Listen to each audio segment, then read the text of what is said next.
Vice President for University Life at Columbia, and I am so delighted to welcome you to Awakening Our Democracy, Global Populism and Political Power. As you may know, this is our series, Awakening Our Democracy, that focuses on disparities, justice, and other pressing issues of the day. And this year, we have been especially focused, of course, on the effects of partisan politics, social movements, the media, and on our country and on our communities and on our world. In the Office of University Life, the Awakening Our Democracy series is central to what we do, which is to focus on Columbia as community.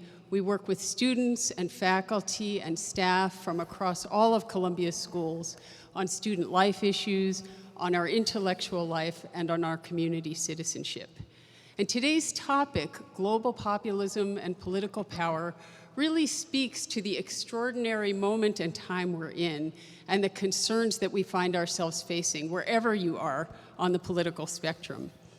Many of you here today submitted questions, and before I introduce our panelists, I just want to share some of the questions that you have posed. What are the historical precedents for populist movements around the world? What is the relationship between populism and globalization? Between conservatism and populism? Why is a Republican win in the United States considered by some to be a populist movement rather than just a shift in political power? Is populism wrong?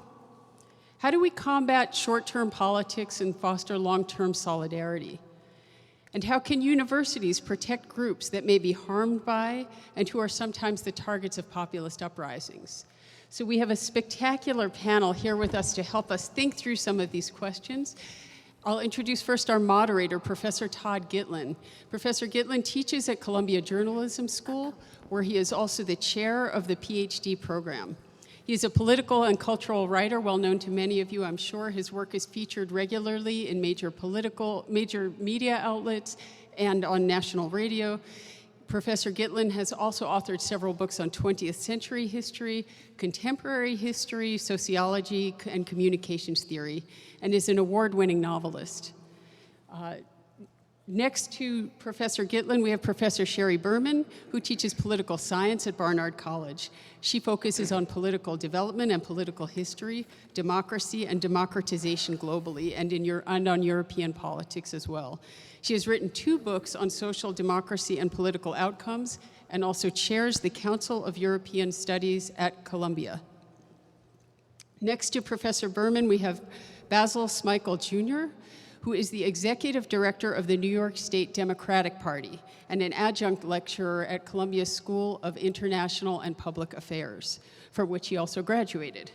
He serves as a political commentator and contributor for online and TV news, and has been a political consultant in the private and philanthropic sectors. Basil also researches urban education and is a PhD student at Teachers College. Next to Basil is John Judis, the author of Populist Explosion, How the Great Recession Transformed American and European Politics, which was just recently published by Columbia Global Reports. He is also a political analyst and journalist for several outlets, including New York Times Magazine, GQ, and the Washington Post. So Professor Gitlin, I will turn it over to you. Again, welcome, and thank you all for being here.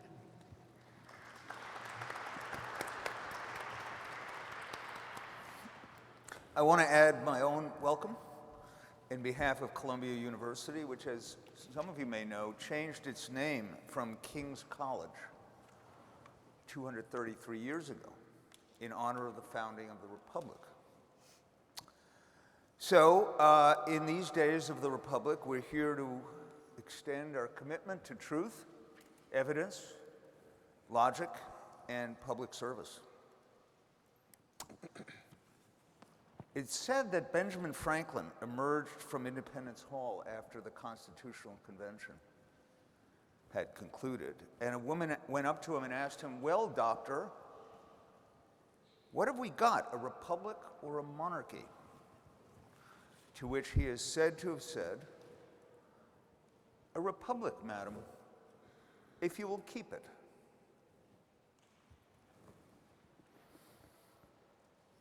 Personally, I've heard that remark quoted many times, but never with the currency, shall we say, that I feel it today. So it could not be more timely to put our minds together now to awaken democracy and support the republic, which has been beaten to a pulp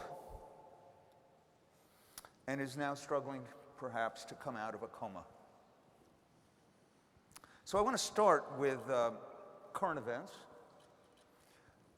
And my question for the panel is, in light of the Trump regime's executive order on immigration,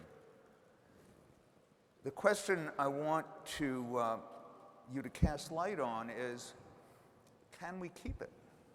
And I want to append to my question a note about articles that appeared in the Times today about Trump supporters who actually are quite happy with the executive order. And what does that tell us about the state of play in the Republic? So, over to you all. Anyone? Shall we go in order? Sure. So, I mean, I think that those kinds of articles, the one that you referenced in the Times, and the Times has been running more generally a kind of series of articles to kind of introduce their readers to the views of those who might not also be reading the New York Times. I mean, I think these are very important, especially in contexts like this, because we tend to live in a little bit of a bubble on the coasts as people live in their own bubbles in different parts of the United States, and we've become more hived off from each other over time. And so the question of kind of understanding other people's perspectives, I think, has become even more important as we become less interactive and more closed off informationally from people who are somewhat different from us.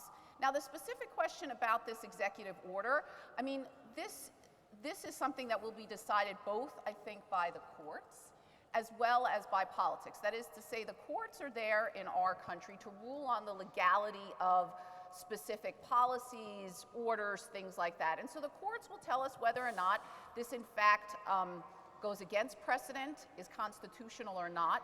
But the way policy is made, what Trump will do going forward, will depend as much, if not more, on politics. That is to say, the kind of price he thinks he will have to pay, and the others in his party think they will pay for supporting particular things that he does. So I think the way to understand this, right, from the perspective of an interested observer is as, again, twofold. One is whether or not this is something that is actually legal, right, and to think about the implications of that. But if you are opposed to this policy, if you feel like it is not a good one, if it threatens our republic, as Professor Gitlin said, then it's your job to kind of go out there and make your voice heard so that the people who support these kinds of things will understand that there will be a price to pay. The larger question of whether or not things like this actually threaten the foundations of democracy, I assume we'll continue to discuss throughout the remainder of this panel. Basil?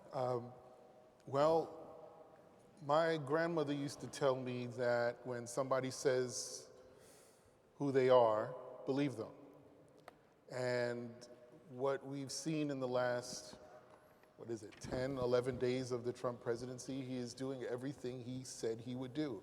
I remember during this election cycle, throughout 2016, throughout the primaries, and into the general election, there was this narrative being woven about Donald Trump and his supporters, and the gist of it was, don't take him literally, take him seriously. And I always would push back and say, but don't you think we should actually take him literally? The man has a massive platform from which he espouses the ideas that he espouses. He seems to be, and this is sort of probably the light way of saying it, he has an affinity for Twitter and is known to tweet his thoughts well into the wee hours of the morning. So if we take him seriously but don't take it literally, I think we're missing a huge part of why he has ascended in the way that he has and why his supporters are so fervently behind him. He is doing exactly what he said he would do. Now, the question, and I think you make a great point about the bubble. he did talk about sort of bicoastal elitism. And if you go even 90 minutes north of here, I remember last year you would see nothing but Trump signs. If you go to other parts of the country, certainly you'll see nothing but Trump signs. And so the key for I think us as we look at these questions about what is he going to do next, how far will he take this, I think it is important to keep in mind that for whatever percentage of the country he won in the popular vote, even an electoral vote, his supporters are firmly behind him and don't see any problem with what he is doing. I do think from a government standpoint, from a governance standpoint, I always argue that in many cases process is just as and sometimes more important than actual outcomes. And what we're seeing is that the process is really one of consolidation of power right now, and a sort of a statement about him showing how powerful he is that concerns me, because I feel that he's going to do whatever it takes to test the limits of presidential power.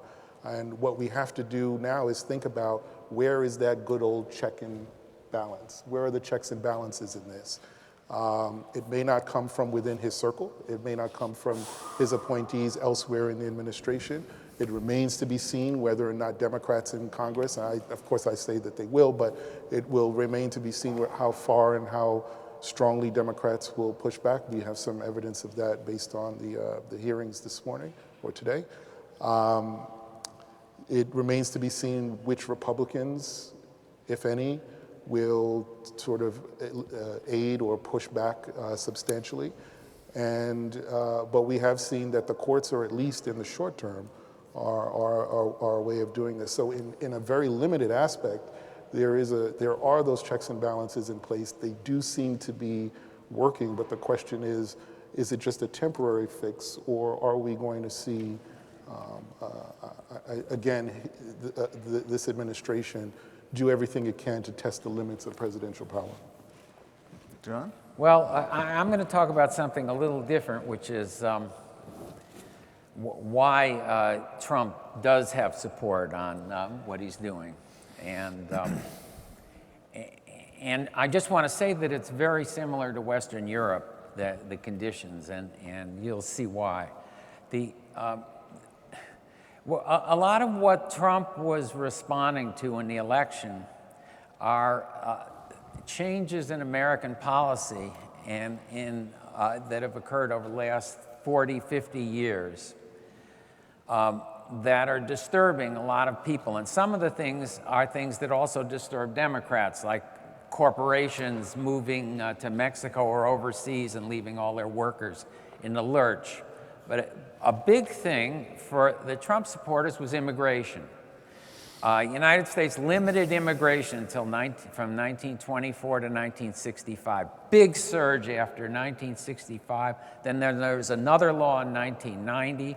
A lot of it unskilled, low-skilled immigrants south of the border. Transform a lot of industries, construction, hotels, meat packing that used to be primarily Native American workers, Native in the other sense, and middle class, a lot of them unionized. Tremendous upsurge in a lot of places, like, let's say, northern Pennsylvania, Hazleton, which Obama won in 2008 and 2012, that area, but Trump wins. Iowa, again, North Carolina, of course, the Southwest. So, again, it's very similar to Europe, but then add to it the combustible element of terrorism and Islamic, the fear of radical Islam.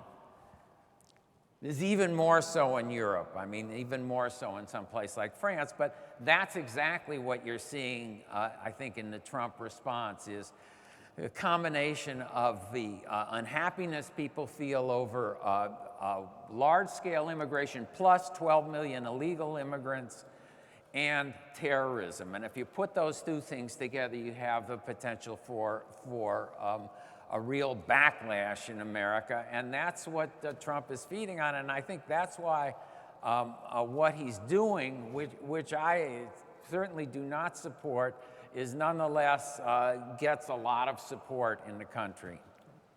So picking up on the terrorism theme for a moment, I remember surveys not long after September 11th, national surveys, which showed basically that the farther away from New York you were, New York City, the more frightened you were of terrorism. I mean, who were here, we're New Yorkers. This dovetails in my thinking with a book I'm reading now by a woman named Catherine Kramer, a political scientist, Catherine Kramer, a quite extraordinary book called The Politics of Resentment, and it's about rural Wisconsin. She went out into rural areas in Wisconsin. She teaches at the University of Wisconsin.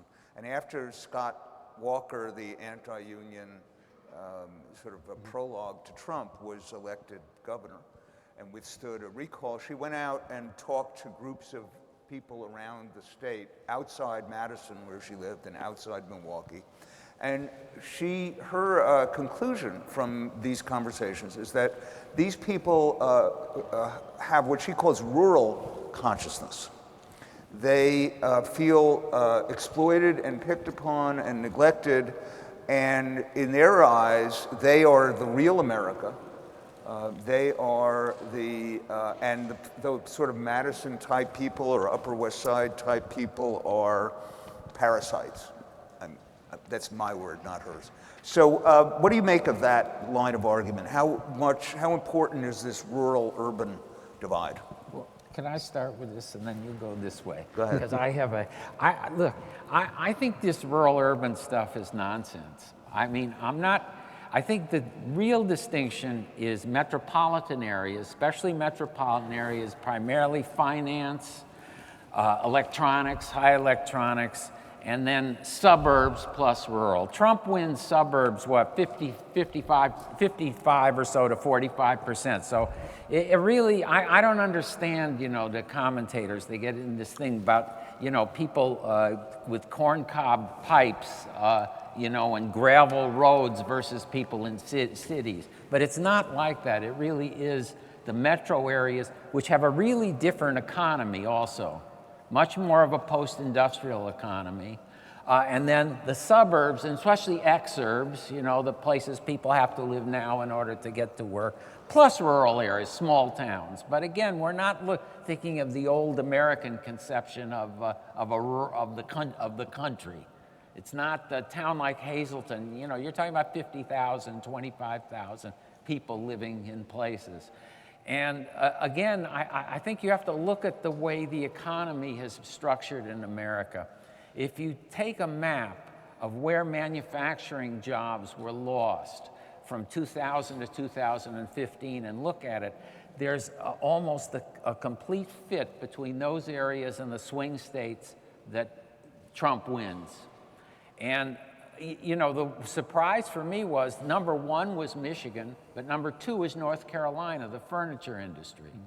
So they have, again, a different conception of America. I can't answer your question, though, because it is about the terrorism. I mean, just one little thing. When I was, in 2004, I was trying to understand the Kerry Bush, and I went to towns in West Virginia to interview people, and they were freaked out about gay marriage. Now, the number of times that there were going to be gay marriages in those towns compared to, again, to Manhattan, it was like infinitesimal. But I think there is just a sense of general alienation from the main culture that feeds that kind of, from the metro culture, again, that feeds that paranoia, fear of the other.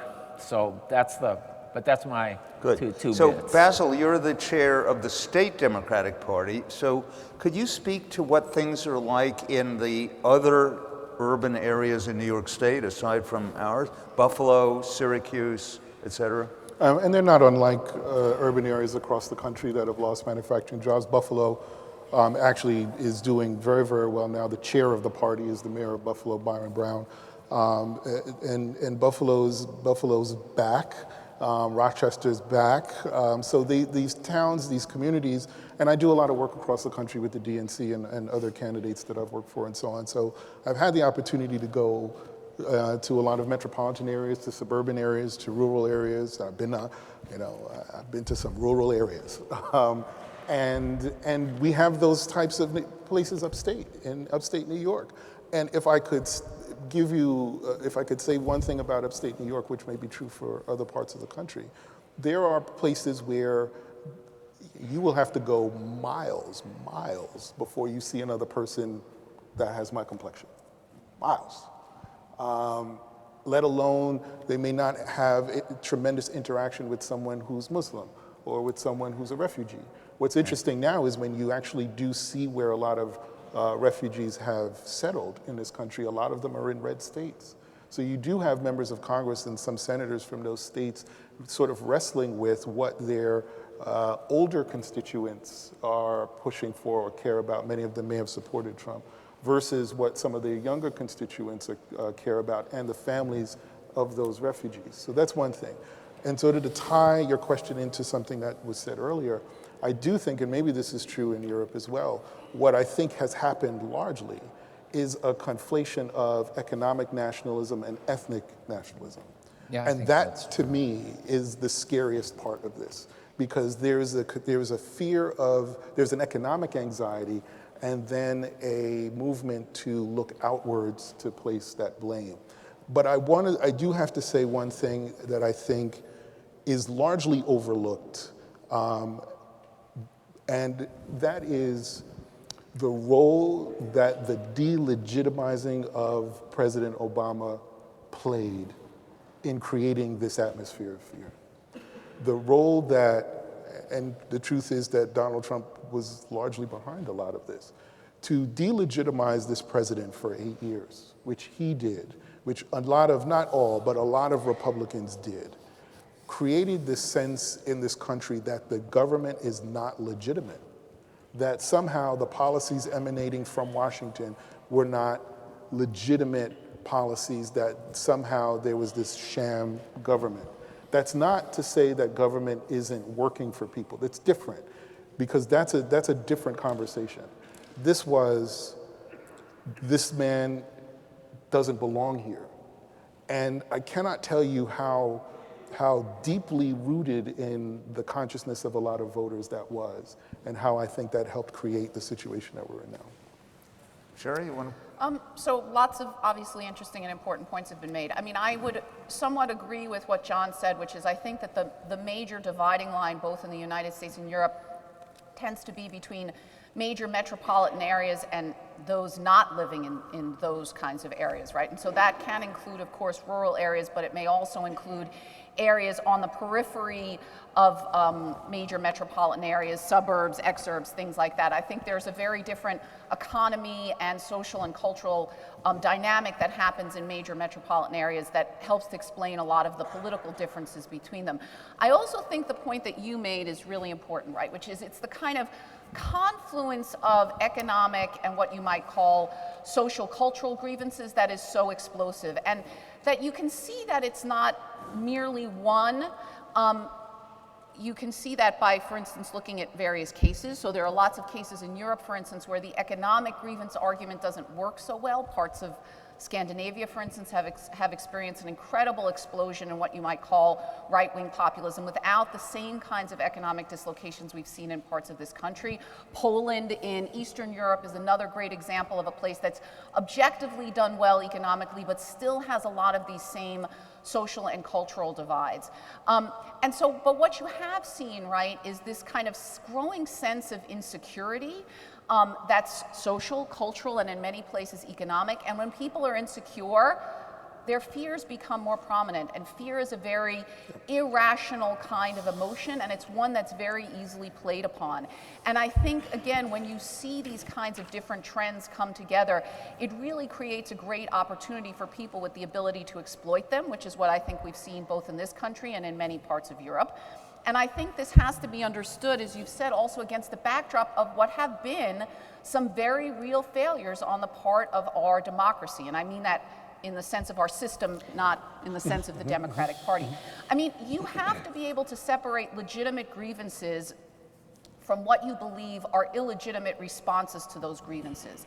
And I think one thing that's very important to understand in an incredibly diverse country like ours, where we have lots of different types of people living in many different kinds of areas, is that people experience things differently, and that the grievances that a lot of these folks that you're speaking to, or that perhaps some of us know from our backgrounds, or we've read about now in different kinds of magazines, journals, whatever, that we can accept that these grievances are real in the sense that they reflect a reality that these people are experiencing, without saying that we agree with their responses to them. And I think that that's an important distinction that needs to be made, and I think that the former is very legitimate. People in rural areas, people in certain kinds of jobs, people living in places where demographics have changed very dramatically, these are people who have real insecurities and, in many cases, fears. And I think we need to recognize those and think of better ways to responding to them, rather than just saying, we don't have these kinds of problems, or we don't face these kinds of issues in New York, and so therefore we're going to ignore them or dismiss them as irrational. If I can just say something very quickly, I wanted to pick up on something that you had said earlier.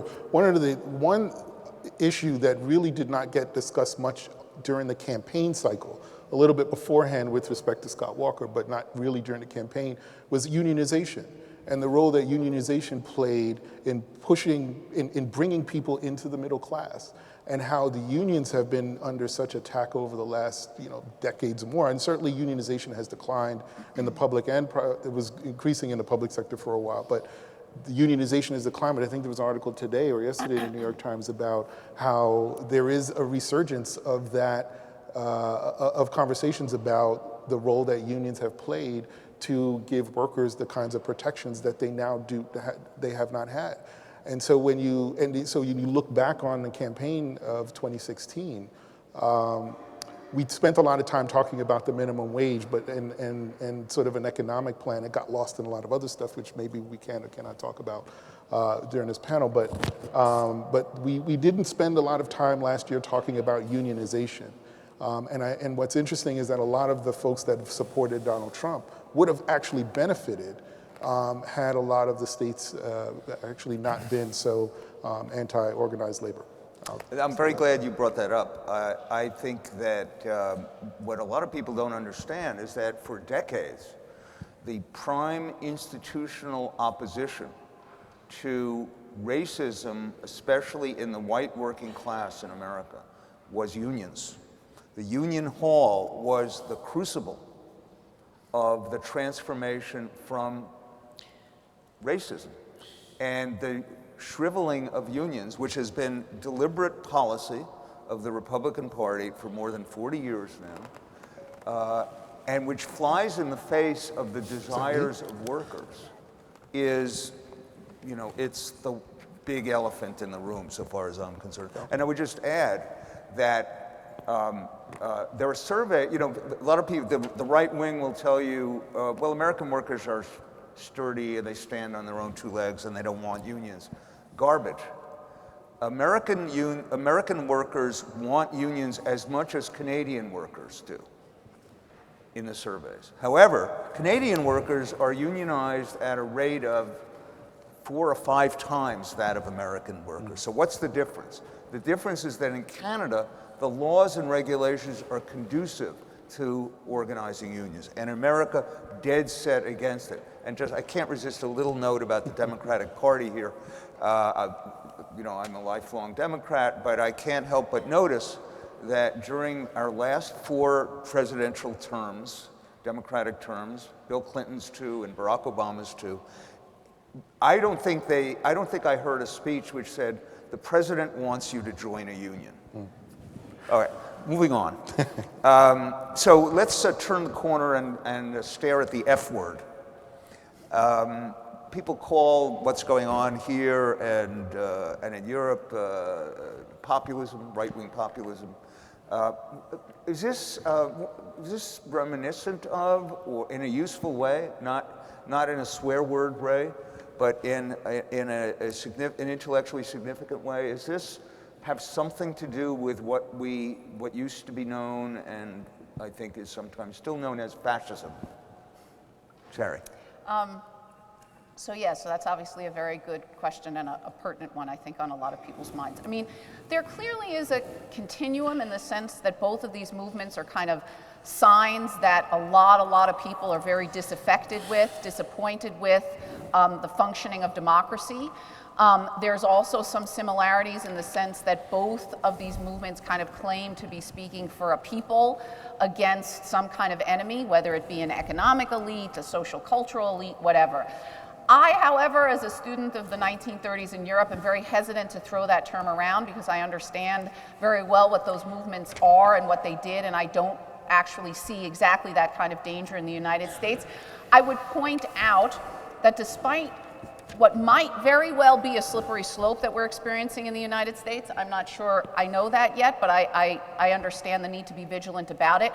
I think what's very important to note is that for all of the people that we often call populists today, people like Trump in the United States, the National Front in France, progress parties in Scandinavia, things like that, what they claim to want or what they claim to be reacting against are actually failures of the democratic system. That is to say, democracy's inability or unwillingness to respond to the needs, again, of the people. They don't say they want to destroy democracy.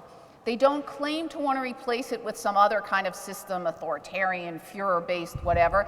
They claim that the system has not worked for the people who support them, and that their desire is merely to make it more responsive. Now, again, we may debate, and I think we should debate, whether or not the policies that someone like Trump is putting into place will actually do that.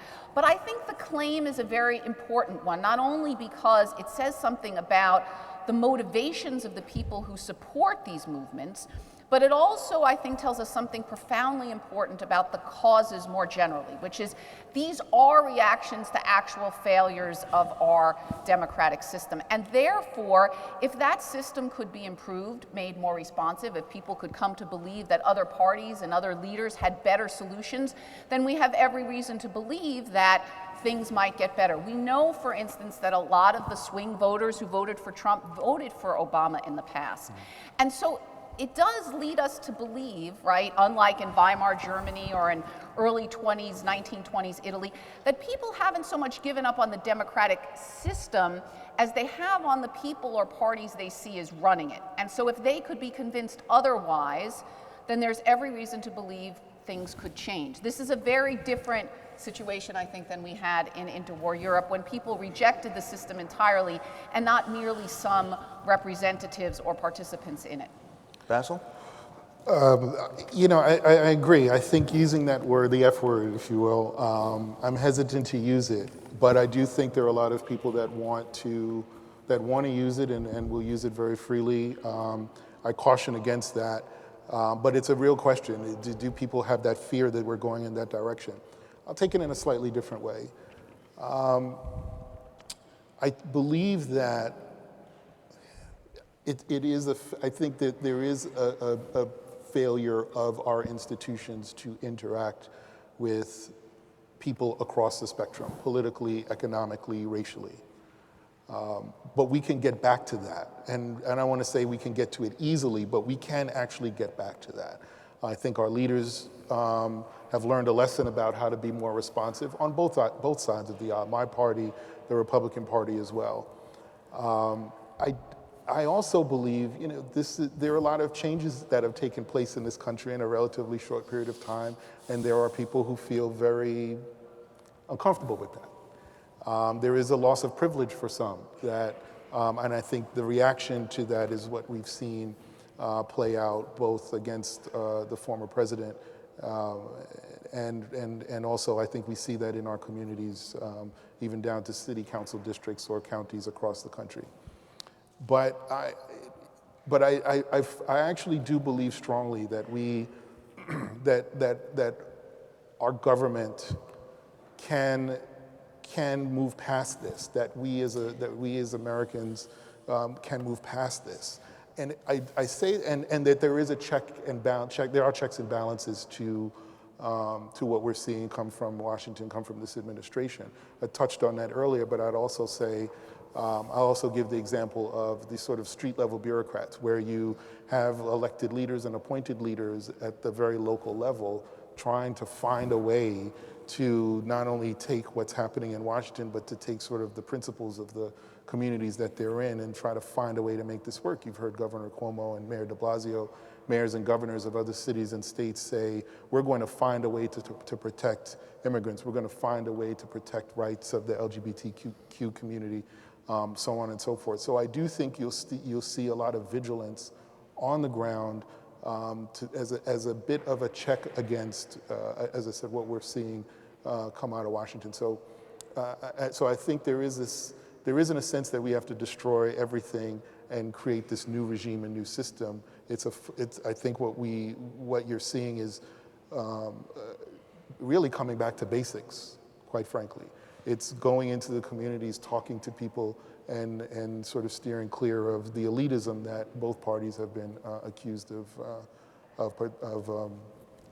participating in. John? Oh, okay, so let's go back to the fascism thing. I was just delighted that Sheri, by your answer, because I always get people telling me that it's the fascism is here. So I agree with particularly with the idea that for the moment, at least, these movements are embedded in a much different kind of context than the movements of the 20s and the 30s. And what I'd add to that too is that the main fascist movements of the 1920s and 30s in Italy and Germany were inherently expansionist. They wanted to revive empires. Third Reich, the old Roman Empire in the case of Mussolini. If you look at the right-wing populist movements in Europe and in the United States as well, you could almost call them contractionary. They're narrowly nationalist. The movements in the parties in Europe want to get out of the European Union. Brexit, again. United States, Trump doesn't want to take over Mexico again. He wants to keep Mexicans out. So there's an inherently different dynamic there. Okay, but having said that, there are certain similarities, and there is a scenario that scares me. And that's the scenario where Trump does this stuff, this immigration, refugees, all this, Muslim stuff. He has support. I mean, what was it, 59% or something, or 55% of the public support this thing. And I think he also has hardcore support of people who really think it's a good idea.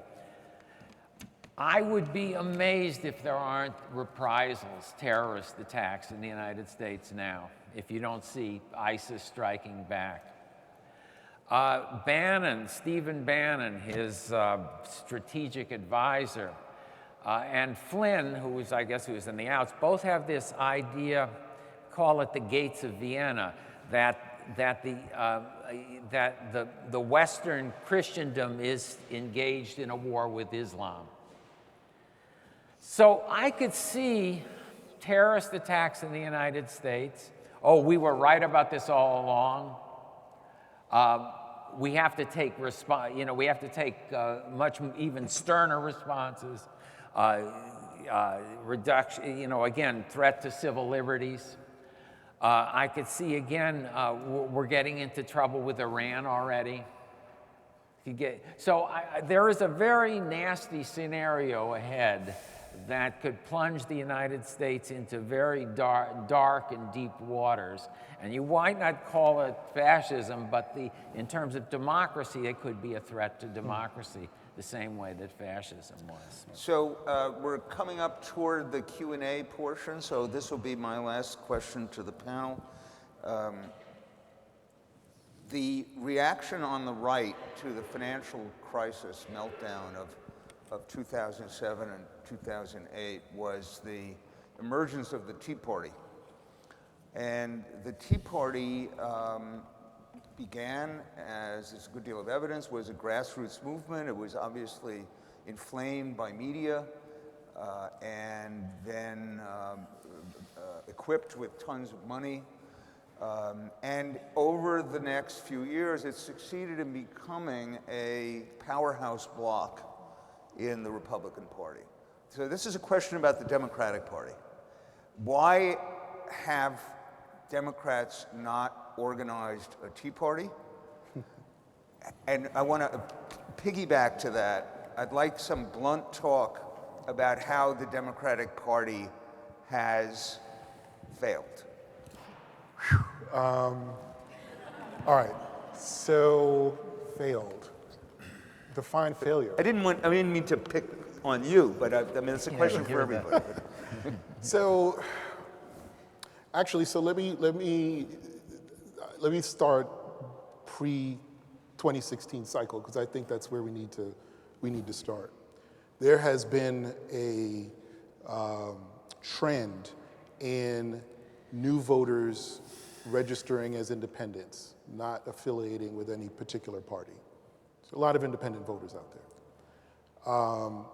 So the parties themselves have struggled, both Democrats and Republicans have, I don't want to say struggled, we weren't at that time, but I think that may be the case now. But the Democratic parties and the party and the Republican Party were losing membership is a loose way of saying it, but losing their appeal to new voters, younger voters, and to lapsed voters that wanted to re-engage in the process. So we had that phenomenon. If you think back to 2008, actually, let me ask this question. For those that are here, for how many of you was Barack Obama your first vote? Oh, wow. Your second vote, presidential vote? Okay.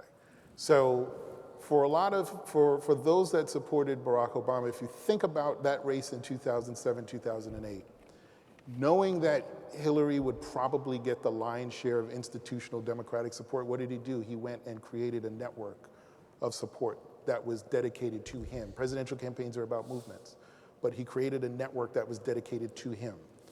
That coalition was very, very resilient, and it was very strong and powerful behind him. But what happened? When he became president, because he didn't have to rely on the party, he consistently did not rely on the party. And that network and that coalition supported him, but because he was not a party person, he did not use the party and rely on the party to do what parties do, which is get out your message, which is to communicate to voters. He was actually able to find a way to cut that out and communicate directly to them. That created a different type of problem for people like me and my peers across the country, because we meet about this about 3 times, 4 times a year to talk about how we should be working together throughout these cycles. The problem it created was that if you don't have the president, who's technically the leader of the party, actually going and supporting state parties across the country, we don't have the money and resources or popularity among new voters, young voters, his coalition, to actually go out and do what we do, which is engage the grassroots, build a party from the ground up, elect all those unsexy offices like city council and sheriff and dog catcher. Those things actually matter because those are the people bringing out all of those votes. When you don't have the strength of that basic structure, then anything that happens at the top is not going to filter downwards. Having said that, what happened is as we came into 2016, the party itself just did not have the infrastructure to bring out all those votes. When you add to that the fact that starting in 2010, we had some extraordinary changes in redistricting across the country, the lack of Democrats in rural areas across the country because of Republican governors and state legislators. Democrats lost 1,000 seats across the country since Obama was elected. That means we don't have the ability to get out the vote. So what happened, just to sum up, is that the party, and I think this is somewhat true with the Republicans, we saw this with the Tea Party, that there was an identity crisis and a funding and resources crisis. And what we have to do now is go back and try to find a way to bring a lot of the folks who were previously saying they did not want to affiliate because the party did not meet their needs and talk to them. We have to find a way to bring them into the fold, because if we stick with this two-party system, which we'll have for a while, I guess we'll have it for a while. If we stick with this two-party system, it's really incumbent upon us to find a way to make the party's brand more attractive to the younger and newer voters, to build it from the ground up. So let's vary the sequence now. John, you want to speak about Well, the Democrats? look, I could talk about either the Tea Party or the Democrats, but I'm sort of going to talk about the Democrats. Talk about the Democrats. But I'm not even going to talk about them alone, because, look, what's happening to the Democratic Party in the United States is happening to all the left-center parties in Europe as well. Corbyn, the British Labour Party, you know, they'll be lucky to be back in power by 2030. The French Socialists, they're now, the latest estimate was that they're going to come in 5th in the first round of voting. I mean, they might do better than that, but I'm just trying to give you a picture. Greece, PASOK, the Pan-Hellenic Socialists, they got 5% in the, in the last election. They're out of business.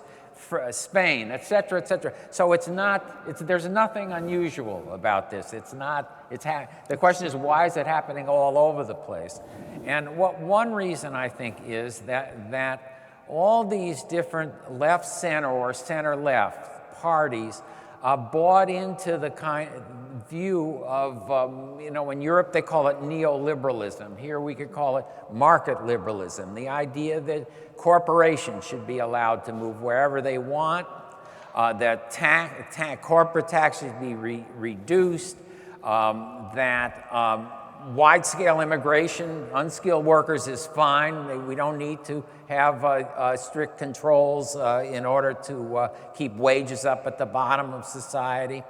And what happened in the last 30 years is that, on the one hand, this kind of neoliberal worldview didn't deliver. And it was shared, again, not just by Republicans. We're not just talking about Ronald Reagan. We're talking about Bill Clinton, Tony Blair in Britain, Francois Mitterrand in France. What happened is, on the one hand, it didn't deliver, and on the other hand, which was even worse, the institutions that the old center-left and Democratic Party supported began to disintegrate. So we're back to the union movement.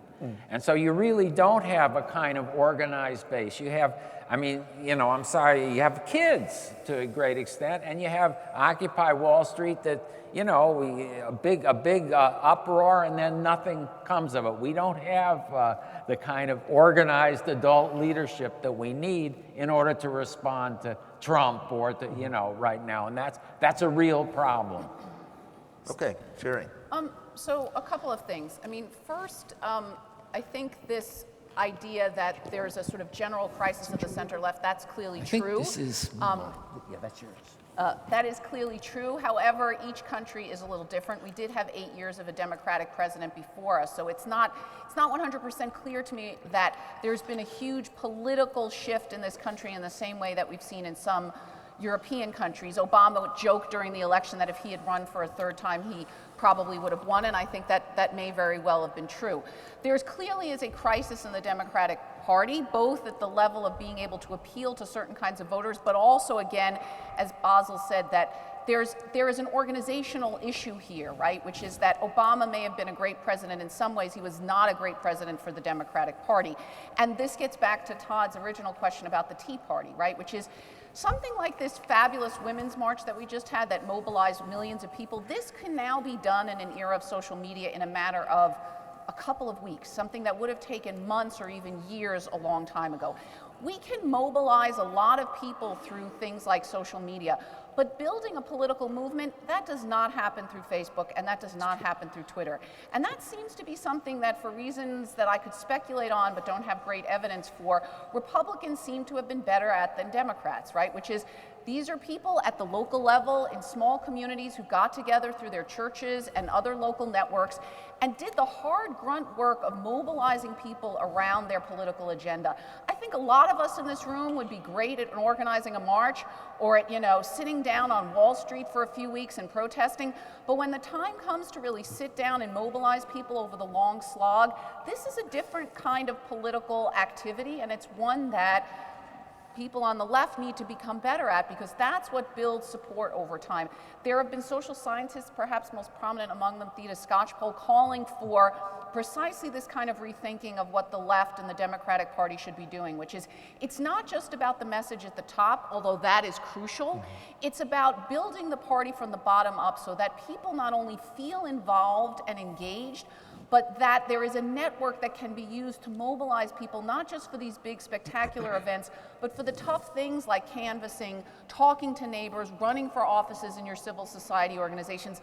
That's what builds change over time. As important as mass mobilization is, it is simply not the be-all and end-all of democratic activity. And I mean democratic in the sense of democracy, not parties. Okay, so speaking of democratic activity, it's time for you all to step up. We have a mic back there, would you please? And would you please say if you are a student, and if so, what school you're in? We're not taking names, by the way. You should probably Sir. repeat the question for me, Todd, too, because I might not be able to hear. Good afternoon. My name is Smikle Grant. I'm one of the oldest students here at GS, obviously non-traditional. There are many ways I can go with this concern, but I want to specifically take the Democratic Party. I used to be a foot soldier, and for me, as a child, I came out of SNCC, the Student Nonviolent Coordinating Committee. So to me, public service was a higher calling. But having dealt with the insults, the whatever in local politics, I'm kind of left with a skewed view. One of the things I see on a local level with the Democratic Party is you have individuals that have rely on their primary voters to ensure that they win the party nomination, win re-election, and it serves their interests and, of course, a few cronies. But they don't seem to reach out to masses of people, and I think that's the failure of the Democratic Party. If those experiences are anything like what I experience, yes, the Democratic Party has a lot of work to do. One other thing, and then I'm going to shut up. We talk about terrorism and immigration. Illegal immigration, Homeland Security would tell you that the majority come from Eastern Europe, but it's painted with a brown face. We speak about terrorism. Ever since Obama became president, we've seen an increase, by 1,000-fold of white supremacist groups, white terrorist groups. Nobody talks about that. Again, that's painted with a brown face. So those kinds of images need to be challenged. And I don't see the media, I don't see anybody really coming forthright and doing that. I think what we're having is an intellectually dishonest discussion nationwide. Thank you. Basil, I think that might have your name on it. I'm sorry? For openers. I think for openers, that might have your name on it. It might. I don't disagree with you with respect to the party. I mean, I think there are a lot of people that believe that, well, let me say it this way. There was a time when you could go walk into your local Democratic club and ask for a job, and they give you a job. It was a way to, whether it was there in the community or somewhere in government or some other company, there was a way that you could literally just say, hey man, you know, I need work or I need to do this. Can you help me? The party doesn't really do that anymore. On the one hand, it's because we don't do patronage like we used to do, because a lot of the laws that exist today forbid that. But I think the party, just the way in which it works, has changed dramatically. I think the younger people that have come in have changed the dynamic. Social media has played a huge role in that. And I think in many ways, the fact that, I mean, what are incumbency rates in state legislatures or Congress? Like 96, 97, 98%. So if you're a young person and you want to come up and say, you know, I want to run for office, there are a lot of barriers telling you to wait your turn. And that doesn't create the kind of change and momentum and engagement that we would like to see. I ran for office back in 2010 for state senate in a district that actually I think would have covered Columbia University. And everybody told me, wait your turn, wait your turn, wait your turn. But how do you tell someone that wants to stay engaged and involved to wait your turn? You don't, the party doesn't change and it doesn't evolve that way. And your second point about the faces of terror, I do think that's an important point, that there are more, and we just saw what happened in Canada, in Quebec. And, you know, there is this narrative that's woven, and I think it goes to your very first, one of your earlier points about what someone in Michigan may think or Wisconsin may think about terror versus what actually is taking place. That I think, and maybe it's a criticism on the media, maybe it's all of us as well, we have not done enough to change the narrative about what's really happening in this country and who's really to blame. There are more people killed by white supremacists than have been by terrorists since 9/11. And that said, it's a narrative that is so deep in the minds and the psyche of a lot of voters, particularly in this last election, that it's going to take a long time for any of us to actually work against that and change it. But that it's a deeply, deeply fixed narrative in our culture right now. Okay, next question. Who are you? My name is Ben. I'm a student in nursing school. My question is about, I've heard it said many times that autocracies and plutocracies are able to maintain their power by dividing the population against itself, by convincing part of the population that the reason that they're not prosperous or successful or free is that the other half of the population is holding them back, and likewise vice versa.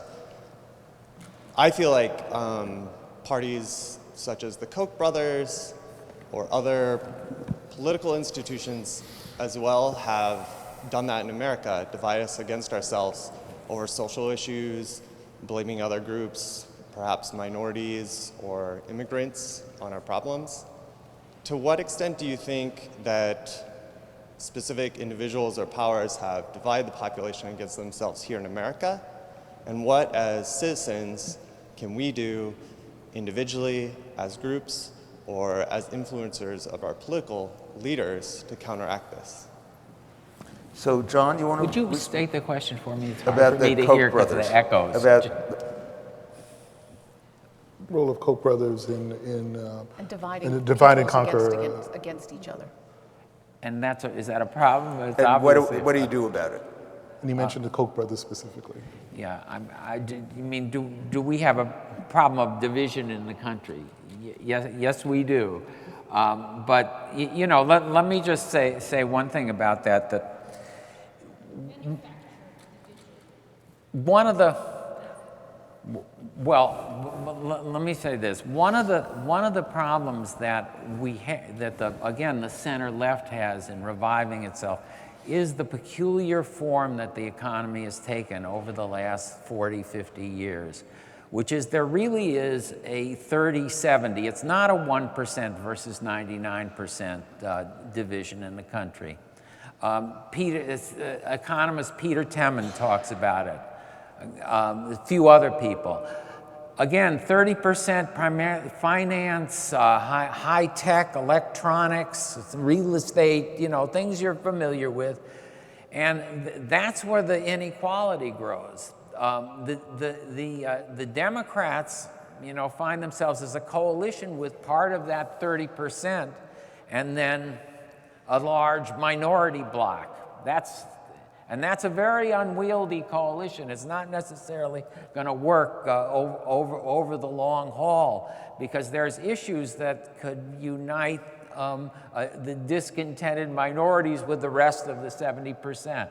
So we're in a very difficult situation, and I think it is easy for the Koch brothers and the right wing to split the Democrats over these issues. And I'll just use a kind of weird example that people don't think about and that might be on the horizon.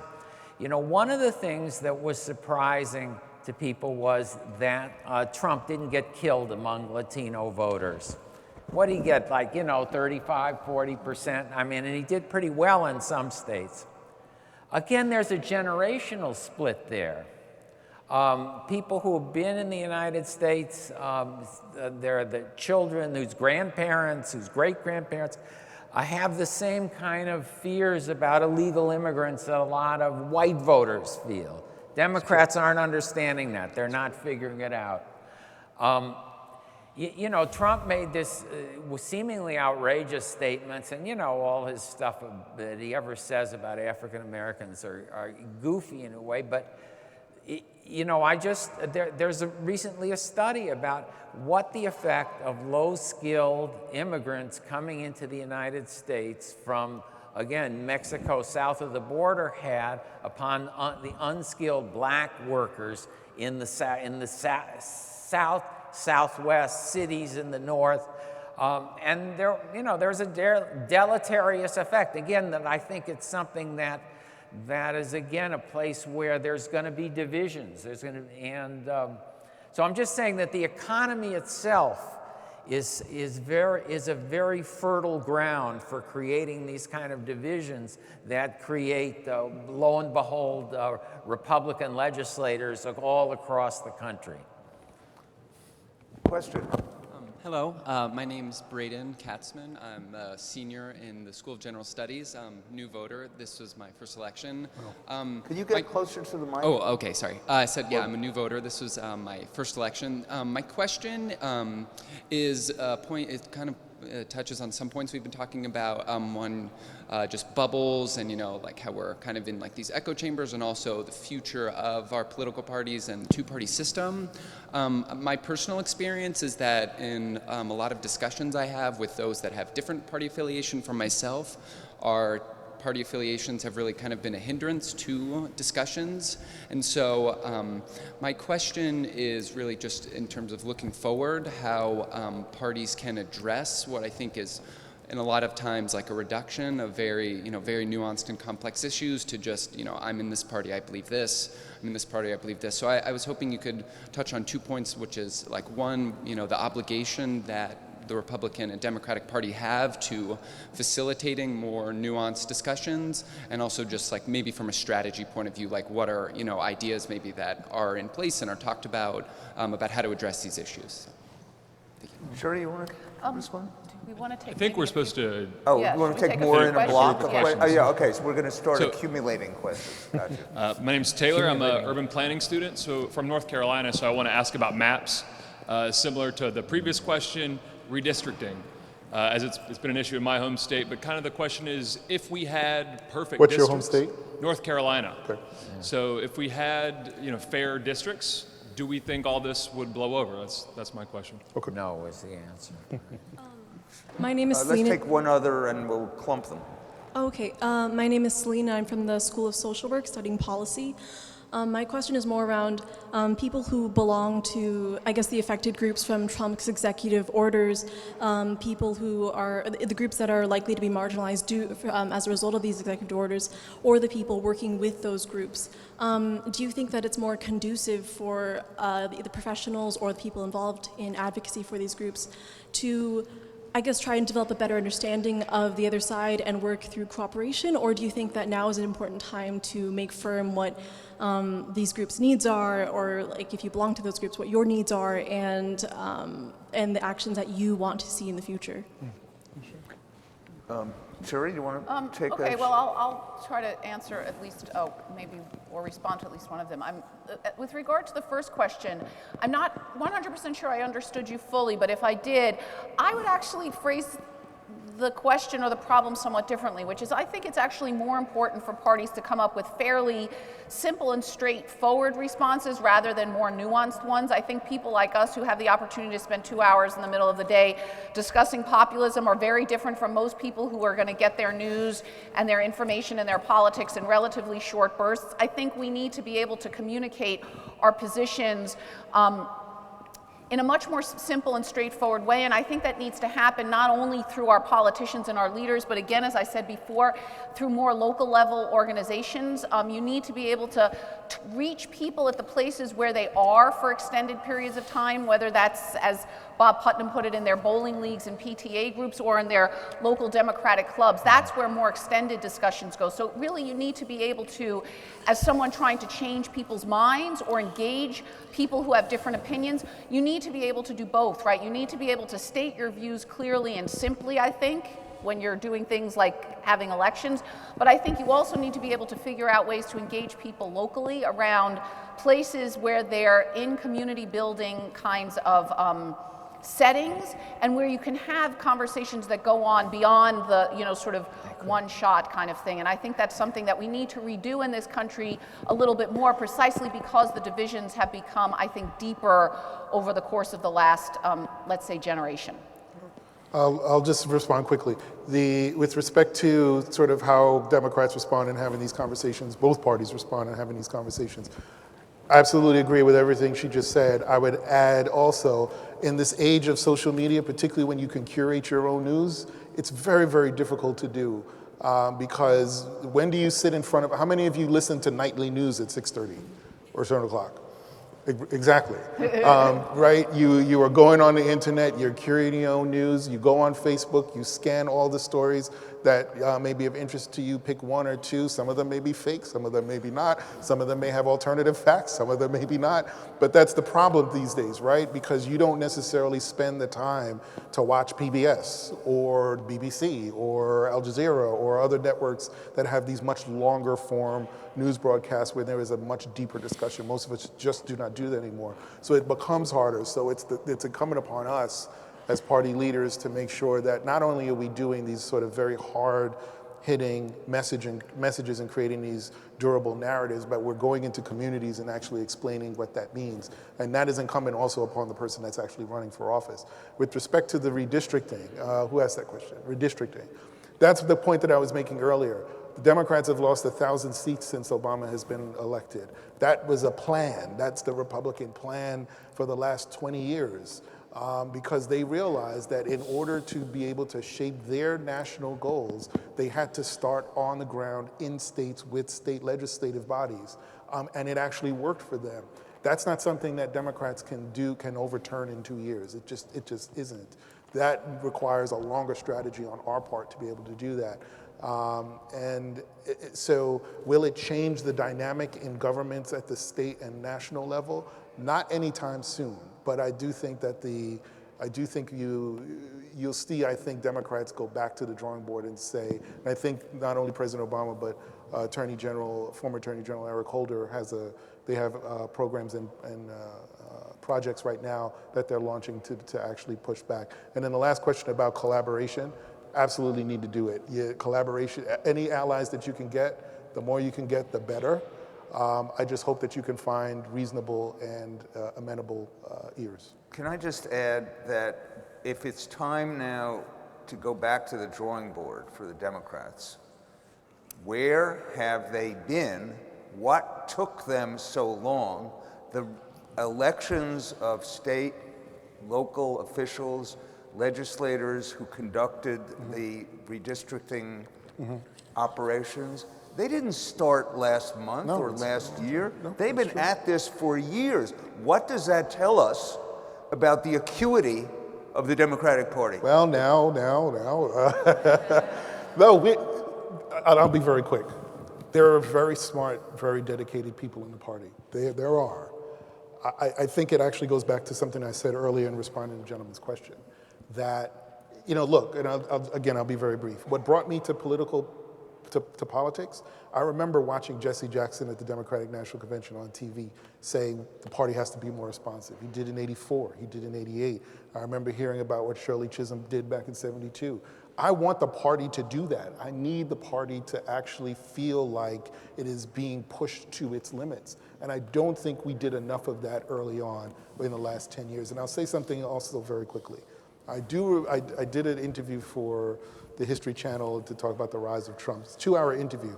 The hardest question I got was the very last one, which was, what do you think has changed in this country over the last year? What did you learn about your country? And I actually came up, the answer took me a while, but I came up with this. I don't think we were really ready for Barack Obama. And therefore, I don't think we could have been ready for Hillary Clinton. And what I mean by that is, for all that Barack is and was and became, I don't think the country was really ready for that. And why that sort of goes to your point is that I think as Democrats and Republicans, I think Americans broadly, we were led to believe we were in a better place than we really were. And I think now there's a realization that we're not there and we need to find a way back. John? Oh, Any of the aggregate? No, I'll just talk about the redistricting a little. Look, I think there's a few things involved.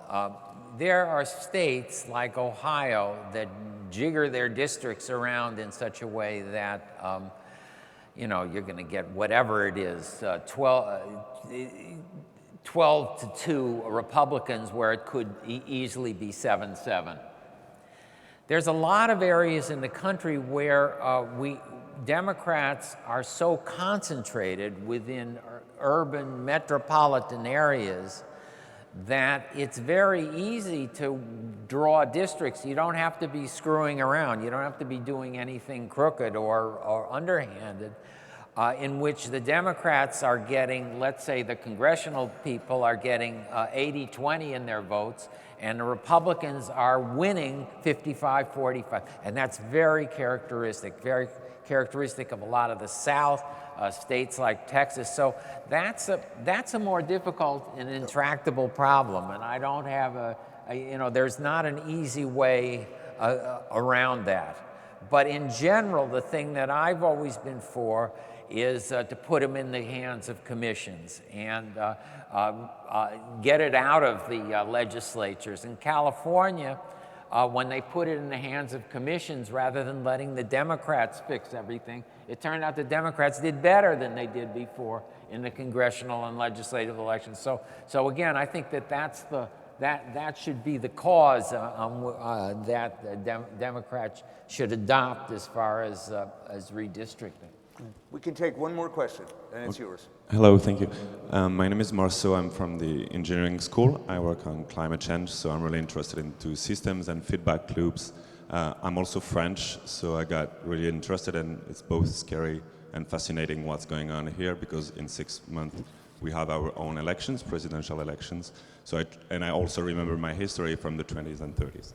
So that being said, what I've been hearing for the last week and 10 days, the word that comes is unprecedented. So it's hard for me to know what part of this is the media noise and what is really unprecedented. And so in the framework of feedback loops, could you identify some weaknesses to your constitution, to your democratic system that could like make these feedback loops less effective and more scary for the future?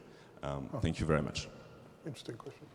Would you repeat his question just a little? Just do somebody Sheri, say what the question So was. he's asking, if I understood the question correctly, a couple of different things. One about what might be some flaws in our democratic system that allow things like populist movements to arise at particular points in time. And then the question about feedback loops presumably would be about the sort of cyclical or cause and effect relationship between different variables that cause these things to kind of feed upon themselves. Yeah?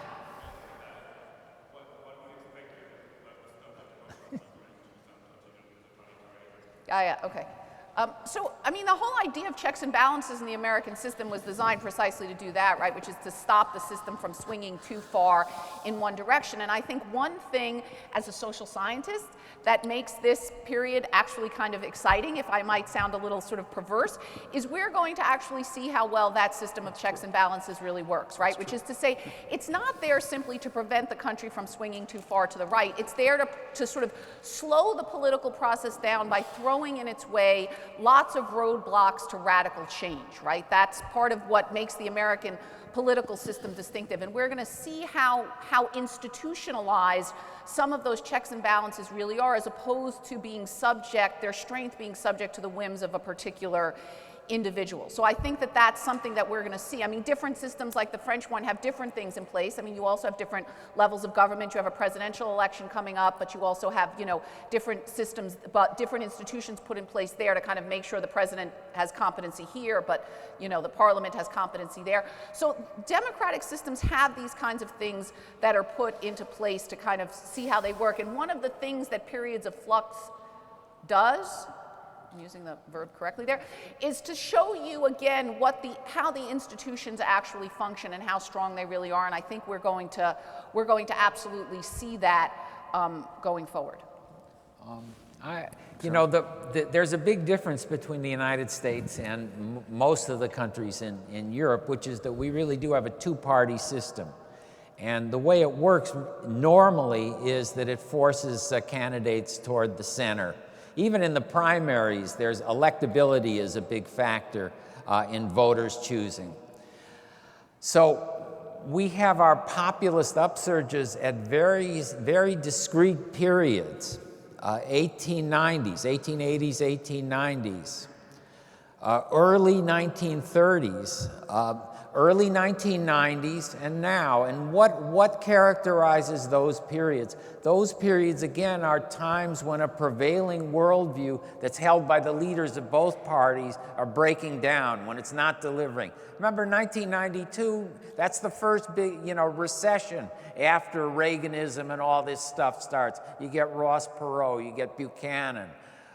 2008, you get Tea Party, Occupy Wall Street, then you get Sanders and Trump. So in the United States, populism is a kind of early warning system. It's a system that says that we have to change things. We have to find a new way of doing things. And the process can be very unruly and very difficult and very dangerous. And that's what we're going through now. Europe, you have multi-party systems. A lot of countries, you have proportional representation. A party can go along with the National Front, could get 10% in the 1970s and still be around. In the United States, they'd be, disappeared, but they're still there, and all of a sudden, 1990s, they become a major party. So that's the difference between Europe and the United States. It's, again, you can keep going there, but here it always happens in a burst, and we're in that kind of explosion right now. Yeah, I always said the U.S. was due for its Berlusconi moment. We just have not really had that in modern history, this sort of modern American politics, sort of that bombastic type of leader. And we were due. I regret that it came at the cost of my former boss, and Hillary Clinton. But our system is used to political shocks. They have occurred over the course of our history. I think what remains to be seen is whether or not those shocks are going to be manufactured by this current administration, or are they just riding the wave of something that was born sort of the people, of the grassroots, of the voters. And that, I think, is going to be something that we have to monitor. How much of this is sort of manufactured, to go to an earlier question or point about purposefully driving this division within our country. So there we are. I want to welcome back Professor Goldberg to say a few parting words. First of all, wow, what a fantastic conversation. I can't imagine a better way to have spent the last period of time than listening to you talk, enlighten us. I know I've learned a lot, and I appreciate that. I'm sure everybody has. Let me just share 3 final points. First of all, if you are interested in a deeper dive into the executive orders and immigration and issues relevant to our community, both at Columbia and beyond, come back here Thursday evening at 5:30. We're going to have a terrific conversation on those issues. Second, if you want to share today's conversation with friends and colleagues, the video will be posted to the University Life website. We'd encourage you to share it out. Third, as always, we invite you to reach back to us at University Life. We're aiming to host a digital conversation that continues this conversation. You can reach us easily lots of ways. One of them is just writing to universitylife@columbia.edu. If you have something that you want to share, a few sentences, a paragraph, or something longer, we are happy to curate a debate, and with all real news as far as we can tell. Finally, really please join me in thanking this extraordinary panel for an excellent, deep, thought-provoking conversation. Thank you all so much. Thank you.